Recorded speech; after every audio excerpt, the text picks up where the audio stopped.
Welcome to Lunch with the Lord. I'm Pastor Mark, and we are continuing our study here in the letter of Paul to the Galatians.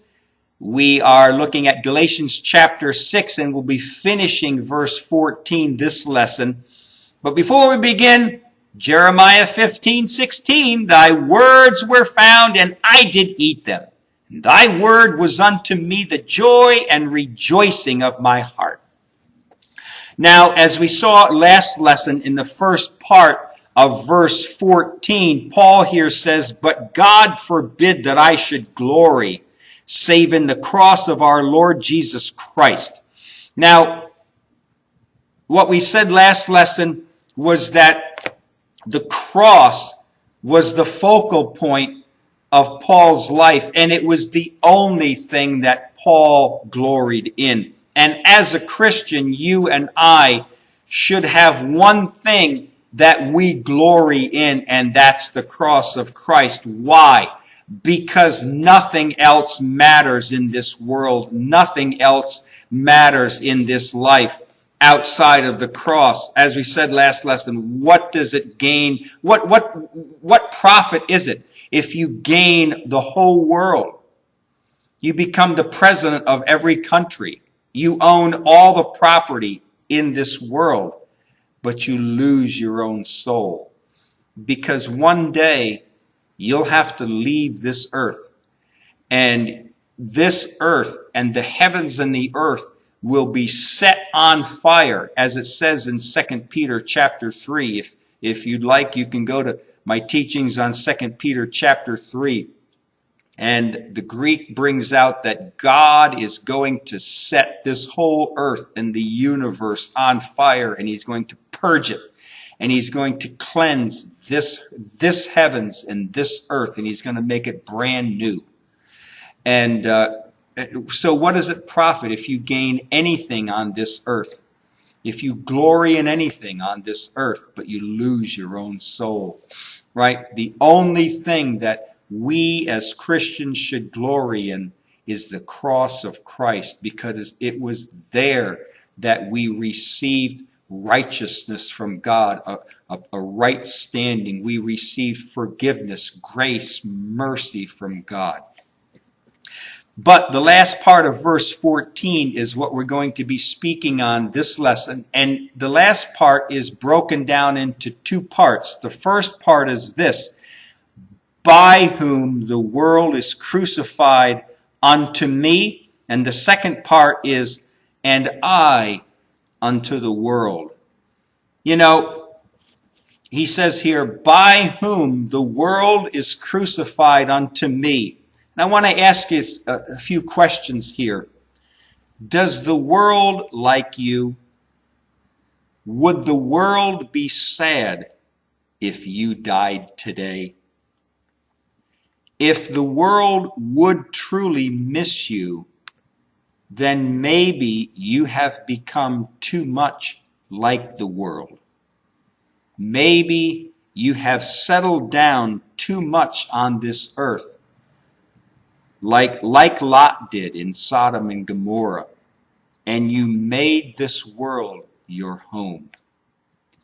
And that's a question I think we as Christians need to ask ourselves. Are we being more and more conformed into the image of this world, or are we being more and more conformed into the image of Christ? Does the world like you? Would it miss you if you died? You know, listen to what the Word of God says in John chapter 15, verses 18 and 19. If the world hate you, you know that it hated me before it hated you. If you were of the world would love his own. But because you are not of the world, but I have chosen you out of the world, therefore the world hates you. And then in John chapter 3, verses 19 and 20, And this is the condemnation, that light is come into the world, and men loved darkness rather than light, because their deeds were evil. For everyone that does evil hates the light, neither comes to the light, lest his deeds should be reproved. And then in 1 John chapter 3, verse 1, behold, what manner of love the Father has bestowed upon us, that we should be called the sons of God. Tremendous that God would bestow his love upon us, and that we are called the sons of God. But what else does it say? Therefore, the world knows us not, because the world did not know him. Okay? The world did not know him. And you know, the world should hate us like it hated Jesus. You are a child of God, and you represent condemnation and judgment to this world system.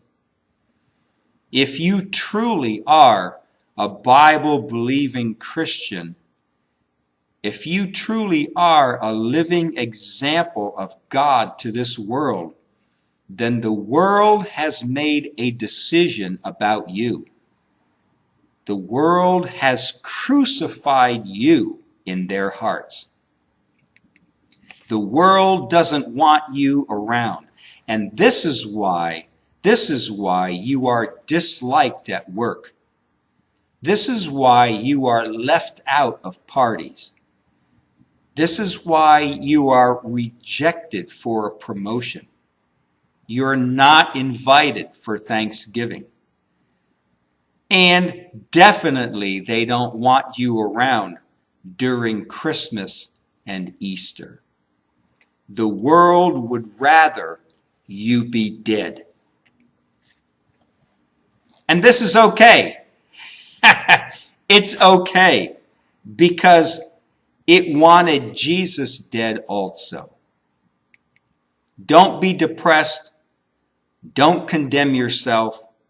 This is what is supposed to happen to a Christian. The world should hate you. The world should reject you. The world should not want you around.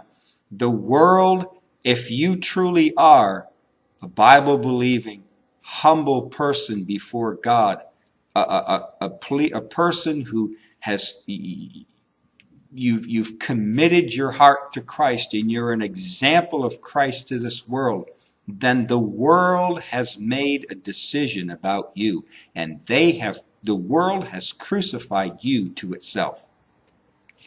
Any person who humbles themselves at the cross, the world has crucified and rejected that person. And if you're a Christian, the world has crucified you to itself. But the opposite is also true. Here it is. And I unto the world. The last part of verse 14. And I unto the world.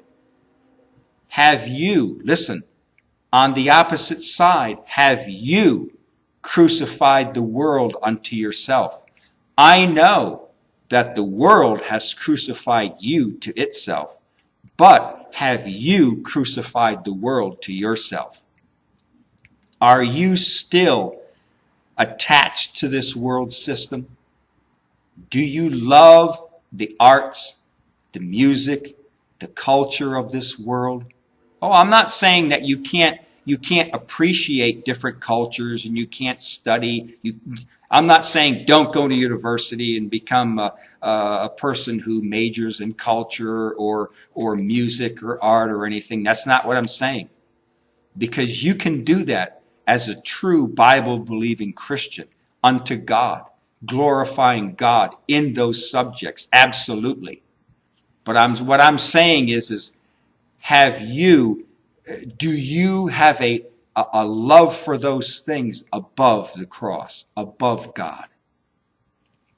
Remember, Every day you live, you are being either more conformed to this world, or you're being more conformed into the image of Christ. And what is it? I can't answer that for you. You have to ask yourself those questions. Am I becoming more and more like the world? Or am I becoming more and more like Christ? Paul made a decision in his life that anything he gained or accomplished in this world outside of Christ amounted to one big loss. Paul said, whatever I've gained, I consider it all loss. Paul lived as if he were dead to this world. And that's as Christians, we are to live that way. As living in this world, we are in this world, but we are not of this world. Every single morning you wake up, you need to make a definite decision that today, this world system will be crucified in my heart. In my heart, I will crucify. I will live a crucified life to this world system.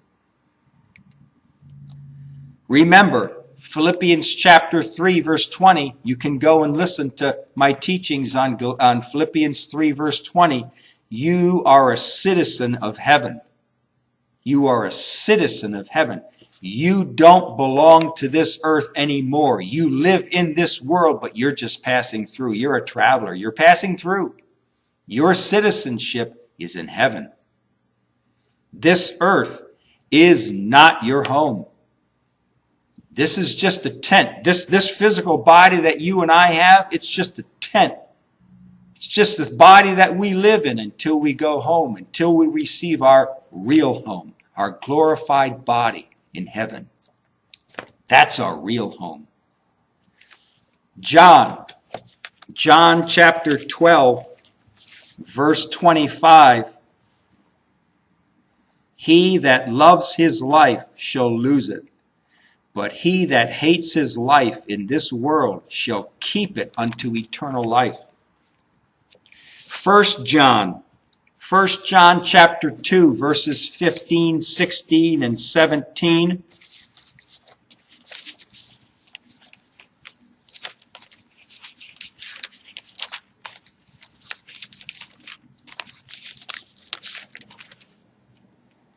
Love not the world, neither the things that are in the world. If any man love the world, what? The love of the Father is not in him. For all that is in the world, the lust of the flesh and the lust of the eyes and the pride of life, is not of the Father, but it's of the world. And the world passes away, and the lust thereof. But he that does the will of God abides forever. Abides forever. And then in 2 Timothy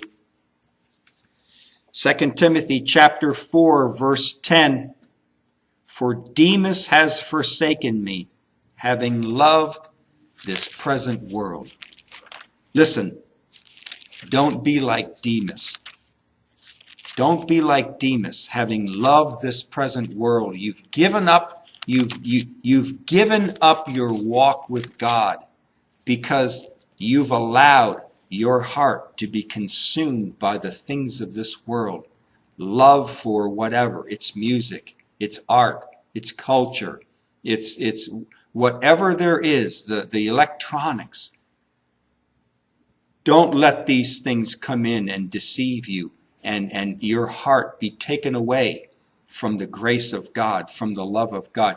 When you wake up in the morning, you determine, you crucify this world in your heart today. You live in this world, you work in this world, you eat, but your citizenship is not in this world. It's in heaven. That's where your citizenship is, and that's where we live from. We live from heaven here on this earth. That's all. We're just keepers of a tent for now. And one day you and I are going to leave this tent. We're going to go up and we're going to receive our home, glorified body that God is preparing for us. Okay? But don't be like Demas. Don't forsake the grace of God and the mercy of God and God's plan for your life here on this earth because you've fallen in love with this earth. You love the things of this world. No, listen, the world has crucified you to itself. And now it's time for you also to crucify the world to you. All right? Until next lesson, walk with the Lord. I know he walks with you.